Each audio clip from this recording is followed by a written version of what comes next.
Assalamualaikum warahmatullahi wabarakatuh, Ustadz. Waalaikumsalam warahmatullahi wabarakatuh. Dari hamba Allah di Lahat. Ustadz, saat ini iman saya benar-benar merosot. Kiat-kiat apa sajakah yang harus saya lakukan? Barakallahu fikum. Sering sekali kaum muslimin bertanya kepada kita tentang iman yang futur, iman yang merosot, iman yang melemah dan jauh berkurang. Kita selalu mengatakan bahwa turunnya iman disebabkan maksiat. Maka yang harus dilakukan adalah kita introspeksi diri. Apa kemaksiatan yang kita lakukan sekarang ini? Apa sebuah maksiat yang telah membuat kita turun keimanan seperti yang ditanyakan? Insya Allah akan ketemu. Kalau kita jujur di dalam menilai diri kita, jujur di dalam introspeksi diri kita, kita akan menemukan. Mungkin datangnya dari pintu mata, mungkin datangnya dari pintu harta, mungkin datangnya dari pintu keluarga. Ada hal-hal yang bersifat maksiat yang kita lakukan, dan maksiat itulah yang telah mempengaruhi iman kita sehingga dia turun. Ini yang kita tahu dari para ulama. Ketika para ulama berbicara tentang iman, yazidu bi ta'ah, iman itu akan bertambah manakala kita melakukan ketaatan, wa yanqusu bil maksiyah, dan dia akan berkurang manakala terjadi maksiat. Iman bertambah dengan ketaatan dan berkurang dengan kemaksiatan. Sekarang Anda bertanya kepadaku, iman saya sedang kurang, Ustaz. Ada maksiat yang terjadi pada diri kita, membuat iman itu turun. Tugas kita cari maksiat itu apa dan berhenti. Selagi kita tidak berhenti dari maksiat itu, jangan pernah bertanya bagaimana cara menaikkan iman saya lagi. Berhenti dulu dari maksiat itu. Putuskan hubungan antara kita dengan maksiat tersebut. Kalau ingin semangat mengembalikan iman, semangat untuk berhenti dari maksiat. Jangan katakan susah, Ustaz. Jangan katakan lingkungan tidak mendukung, Ustaz. Ketika seorang benar-benar di dalam hatinya ingin kembali kepada Allah Tabaraka wa Ta'ala, kondisi para sahabat lebih parah daripada kita. Para sahabat Nabi SAW ketika mengikrarkan iman lebih parah daripada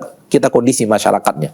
Namun mereka membuktikan kepada kita bahwa syariat Allah itu bisa mereka amalkan. Memang tantangannya berat, akan tetapi bukan mustahil. Memang harus ada hal yang berat yang harus dijalani, tapi bukan berarti manusia tidak mampu untuk itu. Oleh karena itu, berhenti dari maksiat itu. Tinggalkan maksiat yang akhir-akhir ini Anda lakukan sehingga membuat Anda mengalami kondisi yang tadi Anda keluhkan. Ini yang akan saya nasihati. Setelah itu, baru kemudian naikkan ibadah. Tambahkan waktu dengan membaca Al-Quran. Dekatkan diri ke masjid, ke rumah Allah. Datanglah sebelum waktu adzan, entah 10 menit, entah 15 menit sebelum waktu adzan. Sudah ada di masjid, baca Al-Quran, duduk beristighfar, dan pulang juga setelah 15 menit, 10 menit setelah kita melakukan sholat sunat di masjid, sholat ba'diyah di masjid. Kalau kita rutinkan hal yang seperti ini, duduk di majelis ilmu, dengarkan kajian-kajian para ustadz, para guru-guru yang mengajarkan kepada kita takwa kepada Allah Subhanahu wa Ta'ala, jalan ke surga Allah Tabaraka wa Ta'ala. Dengarkan kajian-kajian yang memotivasi kita untuk beribadah dan bertakwa kepada Allah. Kemudian manakala masalahnya dari sahabat, tinggalkan sahabat-sahabat buruk, duduklah di sahabat-sahabat yang akan menasihati kita kepada kebaikan. Jangan biasakan duduk di dekat orang-orang yang malah memberikan kepada kita semangat untuk berbuat maksiat kepada Allah Subhanahu wa Ta'ala. Qurana usu, sahabat-sahabat buruk sering sekali menjadi penghalang manusia untuk berjalan di atas jalan yang diridhoi dan dicintai oleh Allah Subhanahu wa Ta'ala. Wallahu a'lam.